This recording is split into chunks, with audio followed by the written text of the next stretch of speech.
పద్ధతులు లేకుండా బ్రతుకుచున్న జీవితాలు చాలామంది ఉన్నాయి. కానీ అన్య జనాంగం నుంచి రక్షింపబడిన వారుగా ఉండి మనసు అనేదికి వచ్చి వాళ్ళు దేవుళ్ళు ఎదుగుతూ బలపడుతున్న విధానం చూసి నేను దేవుని బట్టి నేను చాలా సంతోషిస్తూ ఉంటాను. కాబట్టి పాప వర్సెస్ చదువుతుండగా మనందరము విని దేవుని మహింపరుద్దాం.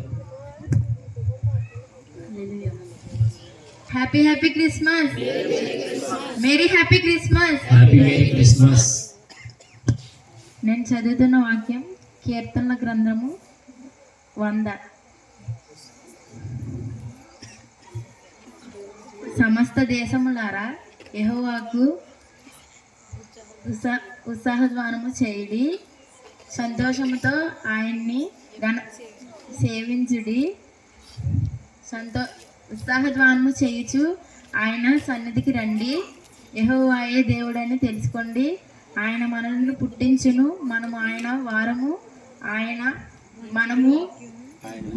మనము ఆయన ప్రజలము, ఆయన మేపు గొర్రెలము. కృతజ్ఞతార్పణలు చెల్లించుచు ఆయన గుమ్మములోకి ప్రవేశించుడి. కీర్తనలు పాడుచు ఆయన ఆవరణలోకి ప్రవేశించుడి.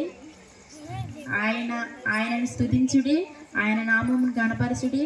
యెహోవా దయాళుడు, ఆయన కృపా నిత్యముందును, ఆయన సత్యము తరతరము నుండును.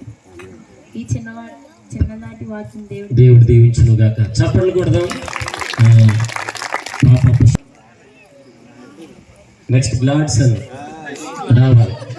7 సంవత్సరాలు చాలా మంది ఫ్యాన్స్ ఉన్నారు.